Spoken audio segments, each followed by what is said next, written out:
સુરતના નાસીનગર વિસ્તારમાં થયેલા ડિમોલિશન મામલે અસરગ્રસ્તોમાં ભારે રોષ જોવા મળી રહ્યો છે। પાલિકા કચેરી ખાતે વિરોધ નોંધાવ્યા બાદ અસરગ્રસ્તો અને કોંગ્રેસના નેતાઓ સુરત પાલિકા કમિશનરના નિવાસ સ્થાને પહોંચ્યા હતા।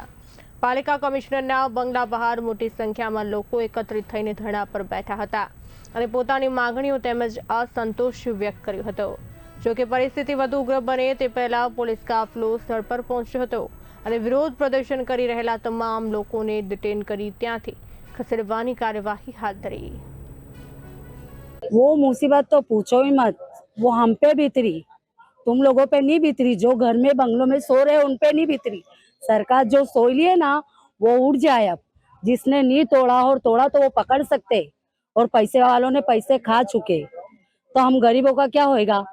तो हमको घर के बदले घर चाहिए। हमारे सवाल पूछो तो कि हमारा जे डिमोलिशन ની અંદર જે ડુપ્લિકેટ ડિમોલિશન ની અંદર અમારા જે 100 જેટલા પરિવાર ઘર પર જે રોડ પર આવી ગયા છે તેની શું વ્યવસ્થા કરવામાં આવી, એનું એમના માટે શું ન્યાય કરવામાં આવ્યો, પણ કોર્પોરેશનના તમામ અધિકારીઓ, ઓફિસ